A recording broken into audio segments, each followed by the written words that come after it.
எப்பா America Iran peace deal sign ஆக போகுது அப்படிங்கிற இந்த பாசிட்டிவான நியூஸை இன்னைக்கு எல்லாருமே கொண்டாடி தீர்த்திருப்பாங்க.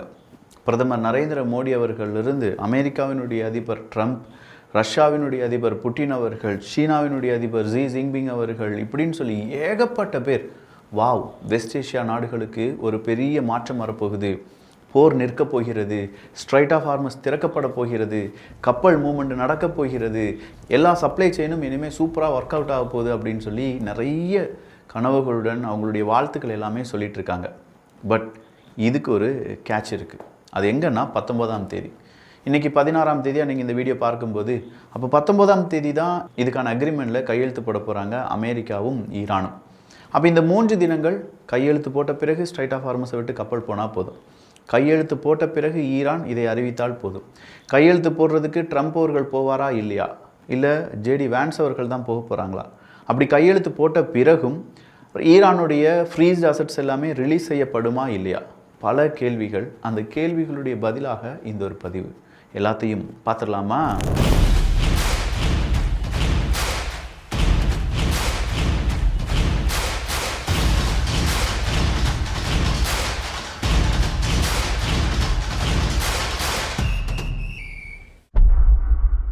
முதலாவது விஷயம், இப்படி ஒரு சம்பவம் நடந்துருச்சு, பேச்சுவார்த்தை எல்லாமே சூப்பராகிருச்சுப்பா. அப்போ இந்த பேச்சுவார்த்தை சுமூகமாக முடிந்து விட்டது அப்படிங்கிறத இப்போது ஈரானுடைய பாராளுமன்றத்தினுடைய ஸ்பீக்கர் அவங்களும், இந்த பக்கமாக அமெரிக்கா அவங்களுடைய ஒயிட் ஹவுஸ், இவங்க எல்லாருமே செய்தியாக வெளியிட்டு விட்டார்கள்.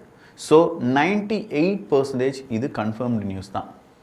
மீதம் இருக்கும் அந்த 2% அப்படிங்கிறது அந்த 19th அப்படிங்கிற ஒரு டே வச்சுருக்கிறதுனால அந்த டேட்டுக்குள்ளே என்ன வேணாலும் நடக்கலாம் அப்படிங்கிறதுனாலையும், அது மட்டும் இல்லாமல் இஸ்ரேல் அப்படிங்கிற ஒரு நாடு பெய்ரூட்டை அடிச்சிட்ருக்காங்க, லெபனன் அடிச்சிட்ருக்காங்க அப்படிங்கிற அந்த செய்தியும் தான்.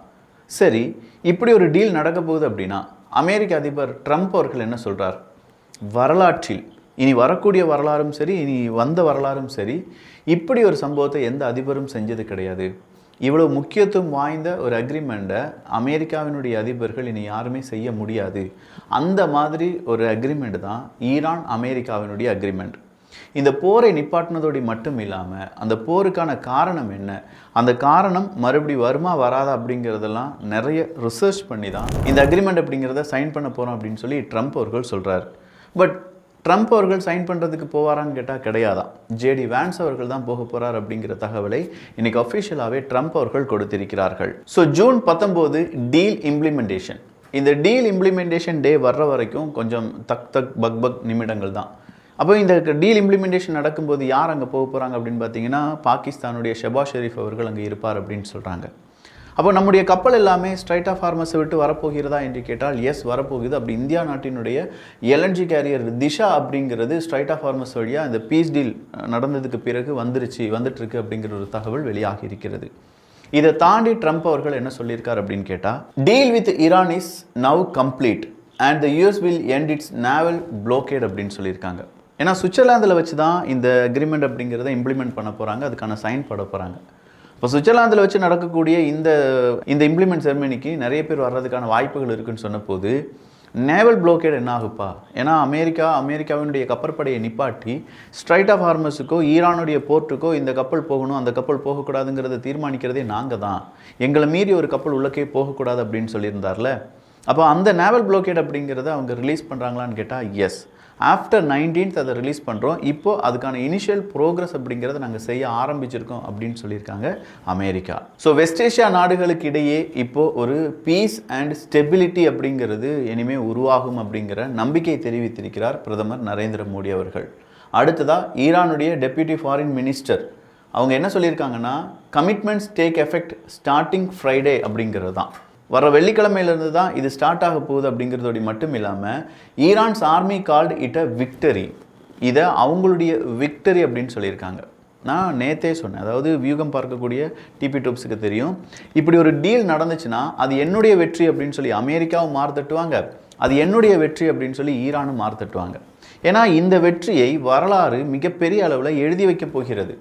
யார் பக்கமாக இருந்து இந்த வெற்றியை யார் எழுதப் போகிறார்கள் அப்படிங்கிறது மட்டும்தான் இங்கே இருக்கக்கூடிய கன்ஃபியூஷனாக இருந்துச்சே தவிர, இந்த வெற்றி 2 பேருக்குமானது அப்படின்னு சொல்கிறத 2 பேருமே மாற்றி சொல்லிக்கிட்டே இருப்பாங்க. அதுதான் இப்போ நடந்துகிட்ருக்கு. எஸ், இப்போ நாங்கள் வந்து என்ன செய்ய போகிறோம், அக்ரிமெண்ட்டில் சைன் பண்ண போகிறோம், அதுவும் சுவிட்சர்லாந்தில் வச்சு சைன் பண்ண போகிறோம், ஷெபாஸ் ஷெரீஃப்லாம் வர போகிறாரு. இதுக்கெல்லாம் காரணம் என்ன? நாங்கள் கொடுத்த ப்ரெஷர் தான். அதனால தான் அமெரிக்கா கீழே வந்தாங்க ஈரான் சொல்லுவாங்க. ஏய், இதுவரையிலும் வரலாற்றில் அமெரிக்கா இப்படி ஒரு அக்ரிமெண்ட்டில் சைன் பண்ணதே இல்லை. யார் சொன்னா? அமெரிக்கா சொல்கிறாங்க. அப்போ 2 பேருமே மாற்றி மாற்றி இதை ரொம்ப பெரிய அளவில் பூஸ்ட் பண்ணுறதுக்கான காரணம் என்னன்னு கேட்டால், நான் சொன்ன மாதிரி வரலாற்று ஆய்வாளர்கள், வரலாற்று ஆசிரியர்கள் இந்த ஈரான் அமெரிக்கா இஸ்ரேல் யுத்தத்தை பற்றியான ஒரு பெரிய படிப்பை படிக்க போகிறாங்க. அதில் யார் பேரும் கெட்டுறக்கூடாதுன்னு சொல்லி தான் அவங்களுடைய விக்ட்ரி அங்கே ரெஜிஸ்டர் பண்ணிட்டு இருக்காங்க. அடுத்ததாக ஈரான் கொடுத்துருக்கக்கூடிய ரெட் லைன் தான். ஸோ இங்கேருந்து சிக்கல் அப்படிங்கிறது ஆரம்பிக்குது. எங்களுடைய ரெட் லைன் அப்படிங்கிறது பெய்ரூட் லெபனன் அட்டாக் அப்படிங்கிறது தான். ஒருவேளை இஸ்ரேல் மறுபடியும் லெபனனை அடிக்கிறாங்க, அட்டாக் பண்ணுறாங்கன்னா இங்கே ரெட் லைனை அவங்க கிராஸ் பண்ணுறாங்க. ஓகே, ரெட் லைனை கிராஸ் பண்ணிட்டாங்க அப்படின்னா இந்த அக்ரிமெண்ட்லேருந்து வெளியில் வந்துடலாம்ல. பட் இந்த அக்ரிமெண்ட்டுக்குள்ளே லெபனனை இஸ்ரேல் அடிக்காது, அப்படியே அடித்தாலும் இந்த அக்ரிமெண்ட் வேலிடாக மாறாது, அது இன்வேலிடாக மாறிடும் அப்படின்னு சொல்கிற அந்த வார்த்தைகள் சேர்க்கப்படவே இல்லையா. அப்போ ஈரான் அதற்கு எப்படி சம்மதித்தார்கள் அப்படின்னு கேட்டால் அது தெரியாது. அது ஈரானுக்கு மட்டும்தான் தெரியும். சரி, அப்படின்னா ஈரானுக்கு எதிராக போட்டிருக்கக்கூடிய எல்லா சாங்ஷன்ஸும், பொருளாதார தடைகளும் உடனடியாக விலக்கப்படுமா? இதுவும் இல்லைன்னு சொல்லிட்டாங்க. என்னையா சொல்கிற, ஒரே கன்ஃபியூஷனாக இருக்கேப்பா அப்படின்னு கேட்டால், எஸ், இப்போதைக்கு நாங்கள் டீல் சைன் பண்ணுறோம், சாங்ஷன்ஸ் அப்படிங்கிறதெல்லாம் நாங்கள் நீக்க வேண்டும் என்றால் இந்த இடத்துல, அதாவது அந்த அக்ரிமெண்ட்டில் அவங்க ஏகப்பட்ட க்ளாசஸ் அப்படிங்கிறத வச்சுருக்காங்க. யார்? அமெரிக்கா. யாருக்கு எதிராக? ஈரானுக்கு எதிராக. ஈரான் அதை எல்லாமே செஞ்ச பிறகு, வேரிஃபை பண்ண பிறகு, நல்லா கவனிச்சுக்கோங்க, அதில் 2 வார்த்தை சொல்கிறாங்க, வேரிஃபிகேஷனும் அதே மாதிரி இதை மறுபடியும் உருவாக்க முடியாது அப்படின்னு தெரிந்த பிறகு தான் நாங்கள் சாங்ஷன்ஸை ரிலீஸ் பண்ணுவோம். ஸோ வேரிஃபை பண்ணுறதும் மறுபடியும் அவங்க அதை உருவாக்கவே கூடாது அப்படிங்கிற அந்த வார்த்தை எங்கே போய் நிற்கிது அப்படின்னா அணு ஆயுதத்தில் போய் நிற்கிது. அதாவது எங்களுக்கு எதிராக நீ என்ன செய்யக்கூடாது, அணு ஆயுதத்தை தயாரிக்கக்கூடாது, அதை நாங்கள் வந்து வெரிஃபை பண்ணுவோம். ஓகே, வெரிஃபை பண்ணிக்கோ.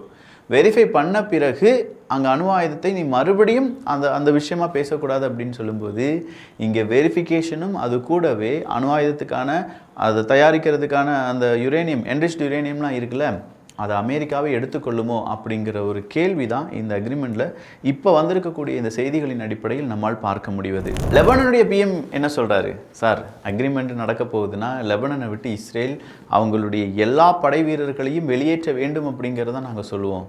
அதை நீங்கள் செஞ்சால் மட்டும்தான் இந்த அக்ரிமெண்ட்டுக்கான உண்மையான ஒரு வெற்றி அப்படிங்கிறத எல்லாரும் கொண்டாட முடியும் அப்படின்னு சொல்லியிருக்காங்க. அதே நேரத்தில் ட்ரம்ப் அவர்கள் skip Iran signing ceremony vans to attend அப்படின்னு சொல்லியிருக்காங்க. ட்ரம்ப் அவர்கள் அவர் அட்டன் பண்ணாமல் போனதுக்கான காரணம் அவருக்கு முக்கியமான வேலைகள் இருப்பதாக சொல்லப்பட்டிருக்கிறது. வெரிஃபையபிள் இர்ரிவர்சிபிள் அப்படின்னு சொல்லக்கூடிய ஒரு வார்த்தையை சேர்த்திருக்கிறதுனால இந்த வெரிஃபையபிள் இர்ரிவர்சிபிள் அப்படின்னு சொல்கிற அந்த அணு ஆயுதத்துக்கான ப்ராசஸ் இது எல்லாத்தையுமே ஈரான் விட்டு கொடுத்துட்டாங்கன்னா ஈரானுடைய தலைவிதி என்னவா இருக்க போகுது அப்படிங்கிறது நமக்கு தெரியாது. அப்போ லெபனனை விட்டுட்டு அமெரிக்க படையோ இஸ்ரேல் படையோ வந்து விடுமா அப்படின்னு கேட்டால் அந்த இடத்துலையும் ஒரு சிக்கலை சொல்லியிருக்காங்க.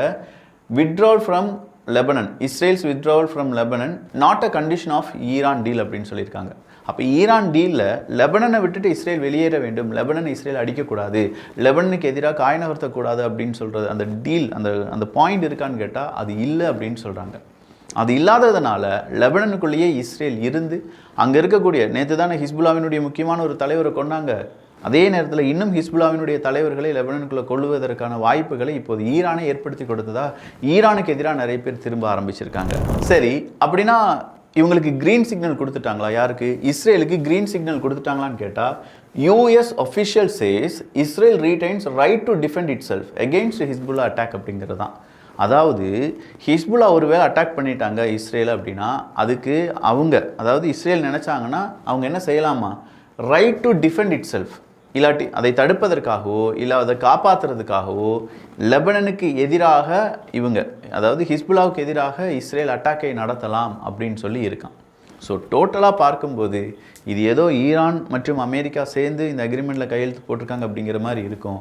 ஆனால் கொஞ்சம் கொஞ்சமாக படிக்க இதில் அமெரிக்காவினுடைய கை ஓங்கி இருப்பதை நம்மால் பார்க்க முடிகிறது. பட் ஈரானும் இதற்கு சம்மதம் தெரிவித்திருக்கிறார்கள். ஏன்னா இவ்வளவு இழுபறிக்கு பிறகு தானே ஈரான் அதை சம்மதித்திருக்கிறார்கள். அப்போ அவ்வளோ சீக்கிரமாக இதெல்லாமே அவங்க நினைக்கிற மாதிரி, அமெரிக்கா நினைக்கிற மாதிரி நடத்த விட்டுருவாங்களான்னு கேட்டால் இல்லை. அப்போ ஈரான் அதை எப்படி சாதிக்க போகிறாங்க? அங்கே வெரிஃபையபிள் இர்ரிவர்சபிள் அப்படின்னு சொல்லி அணு ஆயுதத்தினுடைய ஒட்டுமொத்த ரிசர்ச் அண்ட் டெவலப்மெண்ட் எல்லாத்தையுமே நிப்பாட்டுற மாதிரி இப்போது அமெரிக்கா சொல்லியிருக்காங்களே, அதனுடைய அர்த்தம் என்ன அப்படிங்கிறதெல்லாம் வேறொரு பதிவில் பார்க்கலாம். இப்போதைக்கு யுத்தம் நின்று இருக்குது. ஆனால் அந்த யுத்தம் 19ஆம் தேதி அப்படிங்கிறதுல தான் கன்ஃபார்மாக நிற்கும். அதன் பிறகு தான் ஸ்ட்ரைட் ஆஃப் ஹார்மஸ் திறக்கப்படும், நேவல் ப்ளோக்கேட் அப்படிங்கிறது எடுத்து விடப்படும், இந்தியாவினுடைய கப்பல் தயாராக இருக்கிறது. இப்படிங்கிற எல்லா விவரத்தையும் இந்த ஒரு வீடியோலேருந்து நீங்கள் தெரிஞ்சிருப்பீங்க. ஸோ இந்த வீடியோக்கு பின்னாடி இருக்கக்கூடிய ஹார்ட் ஒர்க்குக்கு நீங்கள் கொடுக்கக்கூடிய மதிப்பெண் எவ்வளவு 1க்கு 10 அப்படிங்கிறதுல கீழே உங்களுடைய கருத்துக்களாகவும், ரொம்ப பிடிச்சிருந்துச்சுன்னா நல்லா இருக்குடா விக்கி அப்படின்னு சொல்கிற ஒரு கருத்தையும் போட்டிங்கன்னா நல்லாயிருக்கும். நல்லதை பகிர்ந்து நல்ல சமுதாயத்தை உருவாக்குவோம். நன்றி, வணக்கம்.